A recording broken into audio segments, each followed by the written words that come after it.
यदि तुम्हारी भक्ति के बाद भी तुम क्रोध करते हो, यदि तुम्हारी भक्ति के बाद भी तुम लोभ में जीते हो, यदि तुम्हारी भक्ति के बाद भी तुम्हें अपमान से पीड़ा होती है, यदि तुम्हारी भक्ति के बाद भी संसार की वस्तुएं तुम्हें आकर्षित करती हैं, तो ये पक्का है कि तुम्हारी भक्ति अभी कच्ची है। यह सुनकर चोट लगेगी, लेकिन सत्य हमेशा चोट पहुंचाता है। श्रीमद् भागवत एक अद्भुत रहस्य बताती है। भक्ति अकेली नहीं चलती, उसके साथ दो शक्तियां चलती हैं, ज्ञान और वैराग्य। जहां सच्ची भक्ति होती है वहां ज्ञान जागता है, जहां ज्ञान जागता है वहां वैराग्य जन्म लेता है, और जहां वैराग्य जन्म लेता है वहां मनुष्य संसार में रहते हुए भी संसार से ऊपर उठने लगता है। लेकिन आज क्या हो रहा है? लोग कथा सुन रहे हैं, भजन गा रहे हैं, मालाएं फेर रहे हैं, तीर्थ कर रहे हैं, फिर भी भीतर वही भय है, यही मोह है, यही ईर्ष्या है, यही अहंकार है। क्यों? क्योंकि भक्ति हृदय तक नहीं पहुंची, वह केवल कानों तक ही पहुंची है, वह केवल शब्दों तक ही पहुंची है, वह केवल परंपरा बनकर रह गई है। और मित्रों, पूरी वीडियो सुनने पर ही बात समझ में आएगी।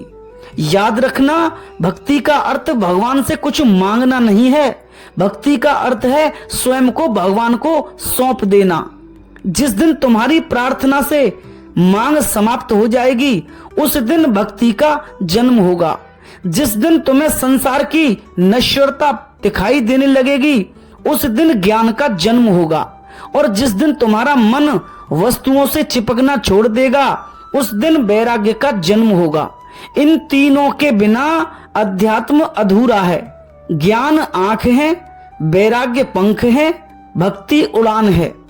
आंख के बिना उड़ान अंधी है, पंख के बिना उड़ान असंभव है, और उड़ान के बिना आंख और पंख दोनों व्यर्थ हैं। इसलिए यदि तुम वास्तव में परमात्मा तक पहुंचना चाहते हो तो केवल भक्ति ही मत करो, ज्ञान को जगाओ, वैराग्य को जगाओ। फिर देखना, तुम्हारी पूजा कर्मकांड नहीं रहेगी, तुम्हारा जीवन ही पूजा बन जाएगा। और जिस दिन जीवन पूजा बन गया, उस दिन परमात्मा दूर नहीं रहेंगे, वह तुम्हारे भीतर प्रकट हो जाएंगे। लेकिन क्यों अधिकांश भक्त अशांत हैं? यह बात तुम्हें अजीब लग सकती है, लेकिन संसार में जितने लोग स्वयं को भक्त कहते हैं, उनमें से अधिकांश वास्तव में शांति को नहीं जानते। वे मंदिर जाते हैं लेकिन मन अशांत है, वे कथा सुनते हैं लेकिन भीतर चिंता भरी हुई है, वे भजन गाते हैं लेकिन क्रोध अभी भी मौजूद है, वे भगवान का नाम लेते हैं लेकिन अपमान सहन नहीं कर पाते। अब प्रश्न यह है कि ऐसा क्यों होता है? अगर यदि भक्ति इतनी महान है तो फिर भक्त दुखी क्यों है? यदि भक्ति इतनी शक्तिशाली है तो फिर भक्त भयभीत क्यों है? यदि भक्ति इतनी दिव्य है तो फिर भक्त संसार की छोटी छोटी बातों में क्यों टूट जाता है?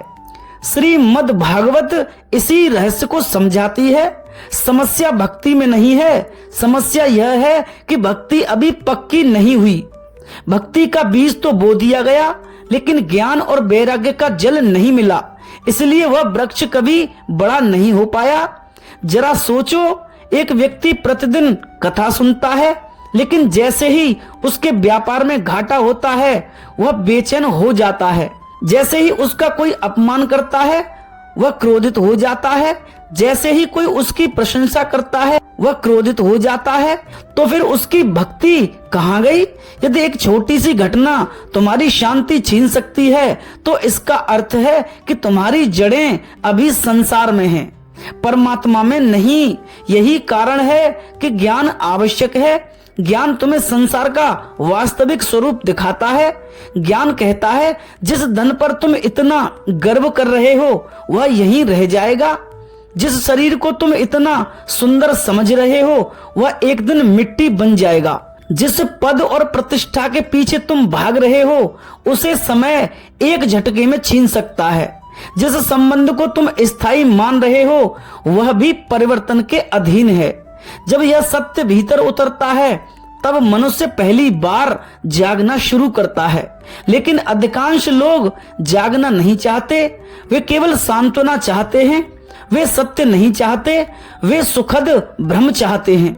इसलिए वे कथा में भी वही सुनना पसंद करते हैं जो उनके अहंकार को अच्छा लगे। जो बातें उनके भ्रम तोड़ती हैं उन्हें वे अनसुना कर देते हैं। यही कारण है कि हजारों कथाएं सुनने के बाद भी जीवन नहीं बदला, क्योंकि सुनना और समझना दोनों अलग अलग बातें हैं। बहुत से लोग कथा सुनते हैं, बहुत कम लोग कथा को जीते हैं, और जो कथा को जी लेते हैं उनका जीवन बदल जाता है। ज्ञान का पहला लक्षण क्या है? ज्ञान का पहला लक्षण है मनुष्य को अपनी मूर्खता दिखाई देने लगती है।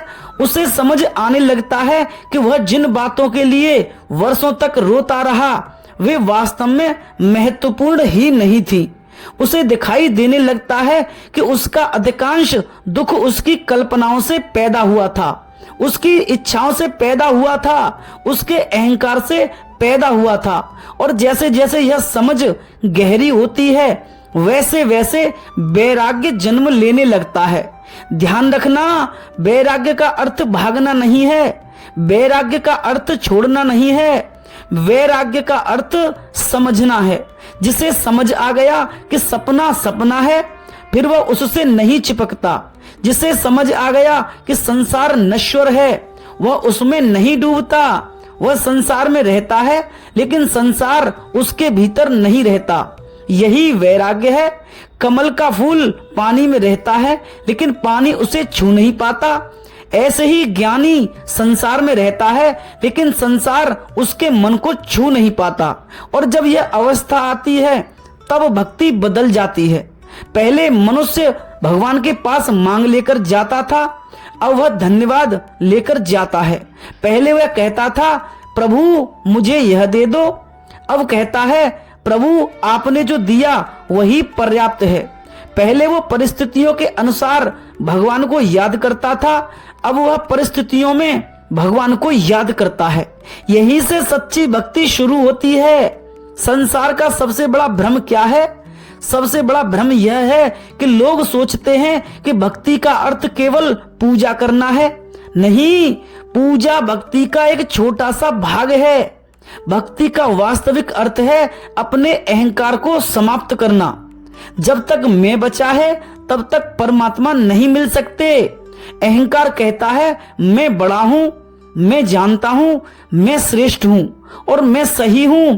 लेकिन भक्ति कहती है मैं कुछ भी नहीं हूं, सब कुछ वही है। जब यह भाव आता है तभी भक्ति जन्म लेती है, अन्यथा केवल धार्मिक अभिनय चलता रहता है।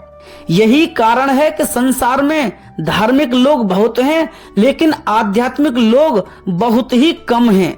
धार्मिक होना आसान है, मंदिर जाना आसान है, माला फेरना आसान है, भजन गाना आसान है, लेकिन अपने अहंकार को देखना कठिन है, अपने मोह को पहचानना कठिन है, अपने लोभ को छोड़ना कठिन है, अपने झूठे व्यक्तित्व को तोड़ना कठिन है। और जो इस कठिन मार्ग पर चल पड़ता है उसी के भीतर ज्ञान का जन्म होता है।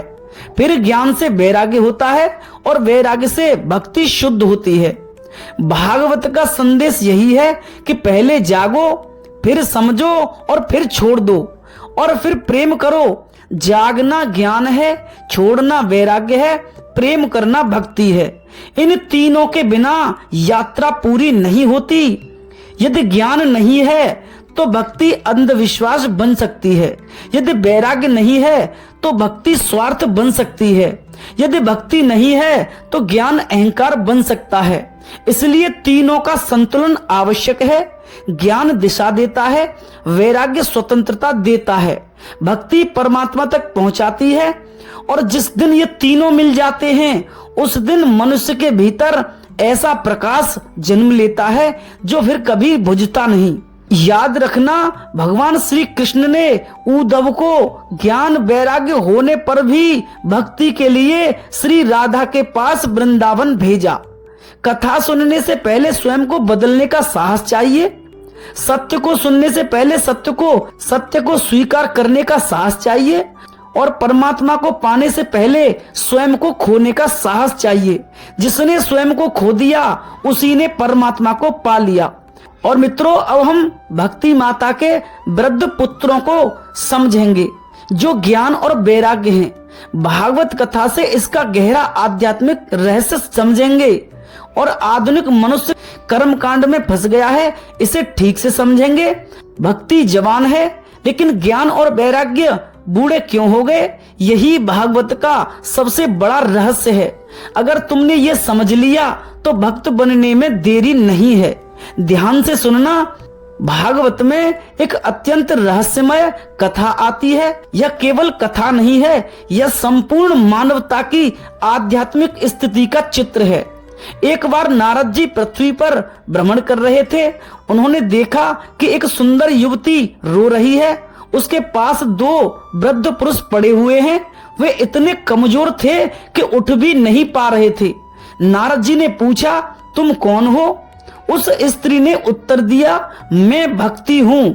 फिर उसने उन दोनों वृद्ध पुरुषों की ओर संकेत करते हुए कहा, ये मेरे पुत्र हैं, इनका नाम ज्ञान और वैराग्य है। नारद जी आश्चर्य में पड़ गए। भक्ति तो युवा है लेकिन उसके पुत्र बूढ़े क्यों हैं? यही भागवत एक ऐसा सत्य प्रकट करती है जिसे अधिकांश लोग सुनकर भी समझ नहीं पाते। यह कथा केवल उस समय की नहीं है, यह आज की दुनिया की कहानी है।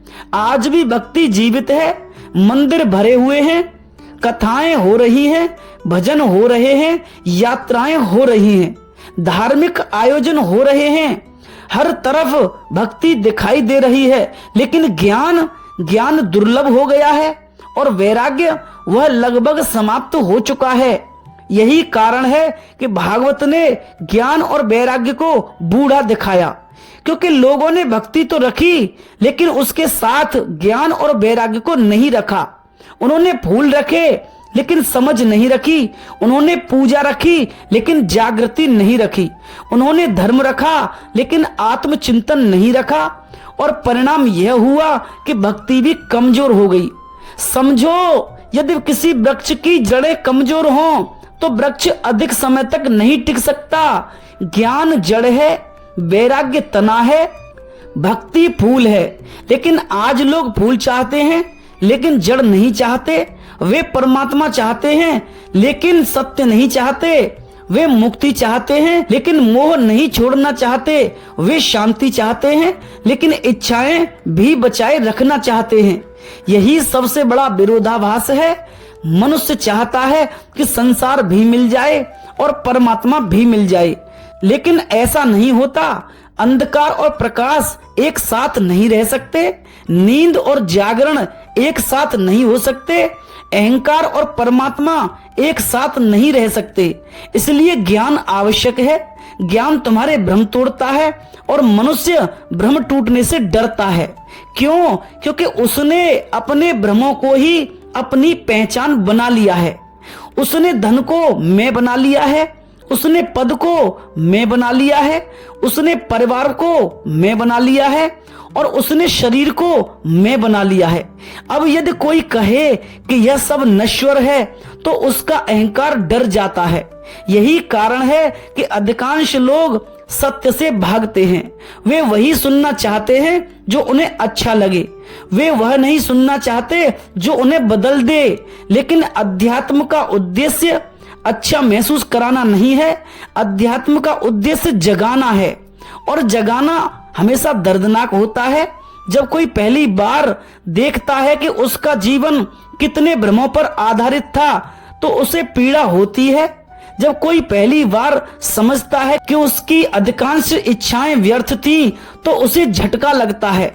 जब कोई पहली बार पहचानता है कि उसका अहंकार ही उसके दुखों का कारण है तो उसका मन कांप उठता है। लेकिन यही जागरण की शुरुआत है। याद रखो, परमात्मा तक पहुंचने का मार्ग फूलों का मार्ग नहीं है, यह सत्य का मार्ग है। और सत्य हमेशा तुम्हारे झूठ को तोड़ेगा। और भागवत का संदेश है कि पहले स्वयं को जानो, क्योंकि जिसने स्वयं को नहीं जाना वह परमात्मा को कैसे जानेगा। जिसे अपने ही मन का पता नहीं वह परम चेतना को कैसे समझेगा। इसलिए सभी महान संतों ने भीतर देखने को कहा, लेकिन मनुष्य बाहर देखने का आदी है। उसे दूसरों की गलतियां दिखती हैं पर अपनी नहीं दिखती। उसे संसार के दोष दिखाई देते हैं पर अपने दोष दिखाई नहीं देते। उसे दूसरों का अहंकार दिखाई देता है, अपना अहंकार नहीं दिखता। और जब तक यह स्थिति है ज्ञान का जन्म नहीं हो सकता। ज्ञान का जन्म तब होता है जब मनुष्य स्वयं को देखने लगता है, जब वह अपने भीतर उतरता है, जब वह अपने मन की चालाकियों को पहचानता है और वह अपनी इच्छाओं का निरीक्षण करता है। जब वह अपने भय को समझता है तब पहली बार उसे दिखाई देता है कि दुख संसार से नहीं आया, दुख मेरी पकड़ से आया है। दुख वस्तुओं से नहीं आया, दुख आसक्ति से आया है। दुख लोगों से नहीं आया, दुख अपेक्षाओं से आया है। और जिस दिन यह दिखाई देता है उस दिन वैराग्य का जन्म होता है। वैराग्य कोई साधना नहीं है, वैराग्य समझ का परिणाम है। जिसे आग का स्वभाव समझ आ गया वह उसमें हाथ नहीं डालेगा। जिसे संसार का स्वभाव समझ आ गया वह उसमें डूबेगा नहीं। वह संसार में रहेगा लेकिन उससे बंधेगा नहीं। यही वैराग्य है। और जब यह वैराग्य आता है तब भक्ति पहली बार शुद्ध होती है। फिर भक्ति मांग नहीं रहती, प्रेम बन जाती है। फिर प्रार्थना सौदा नहीं रहती, समर्पण बन जाती है। फिर भगवान साधन नहीं रहते, स्वयं लक्ष्य बन जाते हैं। यही सच्ची भक्ति है। आज अधिकांश लोग भगवान को इसलिए याद करते हैं क्योंकि उन्हें कुछ चाहिए, लेकिन संत भगवान को इसलिए याद करते थे क्योंकि उन्हें भगवान चाहिए थे। इन दोनों में आकाश पाताल का अंतर है। एक भक्ति संसार के लिए है, दूसरी भक्ति परमात्मा के लिए है। एक भक्ति इच्छा से पैदा हुई है, दूसरी भक्ति प्रेम से पैदा हुई है। और जब तक प्रेम नहीं आता तब तक भक्ति अधूरी है। भागवत बार बार यही कहती है, ज्ञान को जगाओ, वैराग्य को जगाओ, भक्ति को शुद्ध करो, अन्यथा धर्म केवल परंपरा बन जाएगा, मंदिर केवल इमारत बन जाएंगे, कथा केवल मनोरंजन बन जाएगी, भजन केवल संगीत बन जाएगा और मनुष्य वहीं का वहीं रह जाएगा। यही आज की सबसे बड़ी त्रासदी है। लोग धर्म बदल रहे हैं लेकिन स्वयं को नहीं बदल रहे। लोग पूजा बदल रहे हैं लेकिन दृष्टि नहीं बदल रहे। लोग बाहरी साधन बदल रहे हैं लेकिन भीतर का अंधकार वैसा ही बना हुआ है। और जब तक भीतर का अंधकार समाप्त नहीं होगा तब तक परमात्मा का प्रकाश प्रकट नहीं होगा। इसलिए याद रखो, भक्ति पर्याप्त नहीं है यदि उसके साथ जागृति नहीं है। भक्ति पर्याप्त नहीं है यदि उसके साथ समझ नहीं है। और भक्ति पर्याप्त नहीं है यदि उसके साथ वैराग्य नहीं है। ज्ञान दिशा है, वैराग्य स्वतंत्रता है, भक्ति मिलन है। और जब ये तीनों एक हो जाते हैं तब मनुष्य का जीवन साधारण नहीं रहता। तब उसका हर श्वास ध्यान बन जाता है, हर कर्म पूजा बन जाता है, हर क्षण परमात्मा की उपस्थिति से भर जाता है। और शायद इसी कारण भागवत ने उस रोती हुई भक्ति का चित्र बनाया था, क्योंकि आज भी भक्ति रो रही है। वह कह रही है, लोग मुझे चाहते हैं लेकिन मेरे पुत्रों को नहीं चाहते। वे भक्ति चाहते हैं लेकिन ज्ञान नहीं चाहते। वे भक्ति चाहते हैं लेकिन वैराग्य नहीं चाहते। और बिना इनके मैं अधूरी हूँ। और श्रीमद् भगवत गीता में भी भगवान श्री कृष्ण पूरी यात्रा को विस्तार से समझाते हैं। अर्जुन को पहले ध्यान साधना से, ज्ञान और फिर वैराग्य से, और अंत में कहते हैं अब मेरी भक्ति करो, मेरी शरण आओ। यही बात है जो भागवत में है। और अब मित्रों, हम जानेंगे कैसे ज्ञान से वैराग्य और वैराग्य से सच्ची भक्ति जन्म लेती है और आधुनिक मनुष्य अपने जीवन में इस त्रिवेणी को कैसे उतारे। क्योंकि जब ज्ञान जागता है तब वैराग्य जन्म लेता है, और जब वैराग्य जन्म लेता है तब भक्ति पूर्ण होती है। सुनो, यदि मैं तुमसे पूछूं कि संसार का सबसे बड़ा दुख क्या है तो शायद तुम कहोगे गरीबी, कोई कहेगा बीमारी, कोई कहेगा अपनों का बिछड़ जाना। लेकिन भागवत की दृष्टि कुछ और है। भागवत कहती है मनुष्य का सबसे बड़ा दुख परमात्मा से दूर हो जाना है।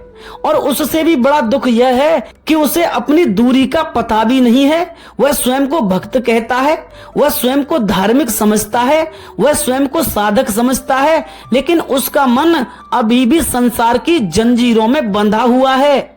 यही सबसे बड़ा भ्रम है। और जब तक यह भ्रम नहीं टूटता तब तक वास्तविक यात्रा शुरू ही नहीं होती। इसलिए सबसे पहले ज्ञान आवश्यक है। ज्ञान क्या है? ज्ञान केवल शास्त्रों को याद कर लेना नहीं है, ज्ञान केवल प्रवचन सुन लेना नहीं है, ज्ञान केवल चर्चा कर लेना नहीं है। ज्ञान का अर्थ है सत्य को देखना, जैसा है वैसा देखना, बिना कल्पना के, बिना भ्रम के, बिना इच्छा के। जब तुम देखते हो कि शरीर नश्वर है, यह ज्ञान है। जब तुम देखते हो कि धन स्थायी नहीं है, यह ज्ञान है। जब तुम देखते हो कि सम्मान और अपमान दोनों क्षणिक हैं, यह ज्ञान है। जब तुम देखते हो कि संसार परिवर्तन का नाम है, यह ज्ञान है। और जब यह ज्ञान केवल बुद्धि में नहीं बल्कि हृदय में उतर जाता है, तब एक चमत्कार होता है, तभी वैराग्य जन्म लेता है। ध्यान रखना, वैराग्य पैदा नहीं किया जाता, वैराग्य समझ से उत्पन्न होता है।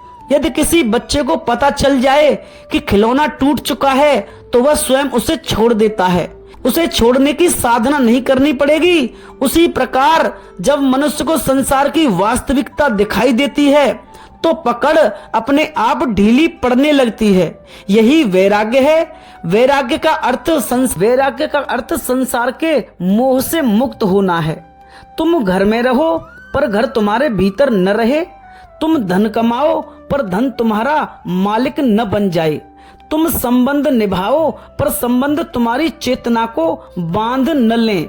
यही वैराग्य है। और जब यह वैराग्य आता है तब पहली बार भक्ति का जन्म होता है। हाँ मित्रों, भागवत का यही रहस्य है। जिसे लोग भक्ति समझते हैं वह अक्सर केवल शुरुआत होती है। सच्ची भक्ति तो तब शुरू होती है जब मनुष्य की पकड़ संसार पर ढीली पड़ने लगती है। क्योंकि जब तक मन संसार से भरा है, परमात्मा कहाँ बैठेंगे?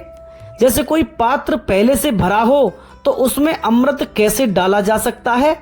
मनुष्य का मन इच्छाओं से भरा है, वासनाओं से भरा है, भयों से भरा है, अहंकार से भरा है। और फिर वह कहता है मुझे परमात्मा क्यों नहीं मिलते? परमात्मा इसलिए नहीं मिलते क्योंकि तुम्हारे भीतर उनके लिए स्थान ही नहीं बचा। तुम्हारा घर अतिथियों से भरा है, लोभ बैठा है, क्रोध बैठा है, ईर्ष्या बैठी है और मोह बैठा है, अहंकार बैठा है। और परमात्मा द्वार पर खड़े प्रतीक्षा कर रहे हैं। जब ये अतिथि विदा होंगे तभी वह भीतर आएंगे। यही वैराग्य का कार्य है। वैराग्य मन को खाली करना है और खाली मन में ही परमात्मा उतरते हैं। यही कारण है कि सभी संतों ने भीतर की सफाई पर जोर दिया। उन्होंने केवल पूजा की बात नहीं की थी, उन्होंने केवल मंदिर की ही बात नहीं की थी, उन्होंने मन के मंदिर की बात की थी। क्योंकि बाहर का मंदिर तभी सार्थक है जब भीतर का मंदिर जागृत हो, अन्यथा सब कर्म कांड बन जाता है। आज संसार में यही हो रहा है। लोग भगवान का नाम तो लेते हैं लेकिन भगवान की दिशा में नहीं चलते। लोग कथा तो सुनते हैं लेकिन कथा को जीवन में नहीं उतारते।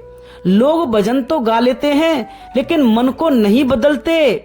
और फिर आश्चर्य करते हैं कि शांति क्यों नहीं मिली। शांति इसलिए नहीं मिली क्योंकि परिवर्तन नहीं हुआ, सिर्फ शब्द बदले हैं, जीवन नहीं बदला। याद रखो, परमात्मा शब्दों से नहीं मिलते, परमात्मा परिवर्तन से मिलते हैं। जब दृष्टि बदलती है तब द्वार खुलते हैं, जब चेतना बदलती है तब प्रकाश उतरता है, जब अहंकार टूटता है तब प्रेम जन्म लेता है। और प्रेम ही भक्ति है। भक्ति का अर्थ है मैं का अंत और तू का प्रारंभ।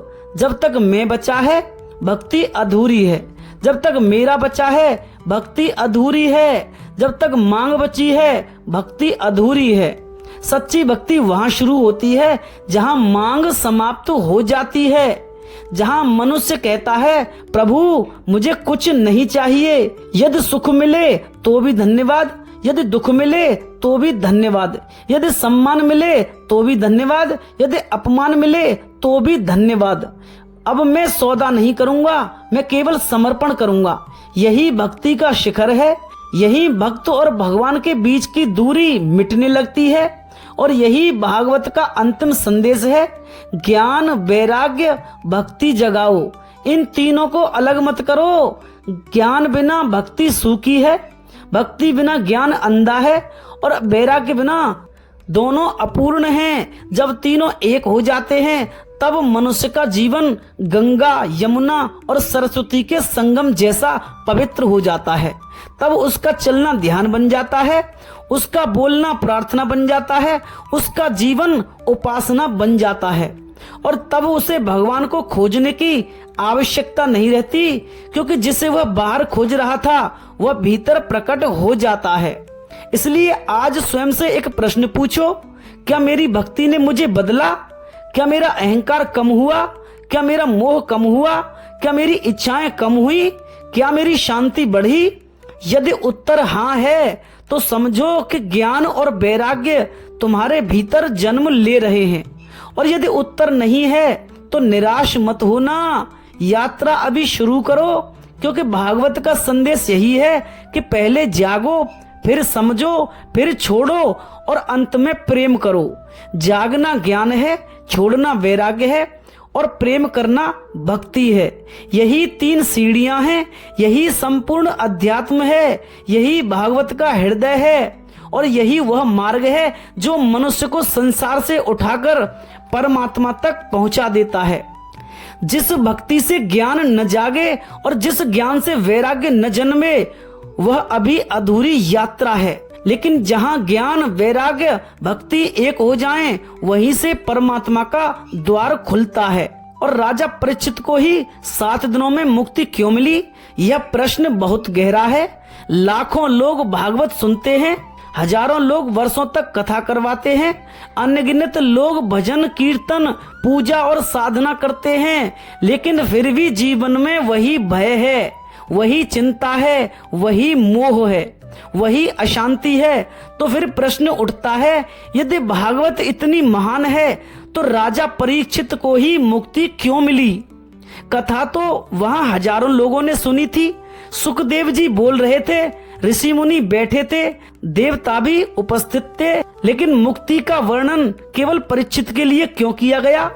कारण बहुत गहरा है, क्योंकि परीक्षित केवल श्रोता नहीं थे, वे समर्पित थे। वे केवल कथा नहीं सुन रहे थे, वे स्वयं को कथा में गलाकर समाप्त हो रहे थे। यही अंतर है। आज लोग कथा सुनते हैं, परीक्षित कथा बन गए थे। आज लोग भगवान को सुनते हैं, परीक्षित भगवान के सामने स्वयं को मिटा रहे थे। और जब तक मैं बचा है मुक्ति नहीं होती। मुक्ति का रहस्य श्रोता की पात्रता में है, क्योंकि परीक्षित को मृत्यु का समाचार मिल चुका था। 7 दिन बाद तक्षक नाग आएगा, शरीर समाप्त हो जाएगा। अब सोचो, यदि तुम्हें पता चल जाए कि 7 दिन बाद मृत्यु निश्चित है, तो क्या तुम धन के बारे में सोचोगे? क्या तुम प्रतिष्ठा के बारे में सोचोगे? क्या तुम लोगों की राय के बारे में सोचोगे? नहीं, सब व्यर्थ हो जाएगा। यही परीक्षित के साथ हुआ। मृत्यु ने उनका ज्ञान जगा दिया।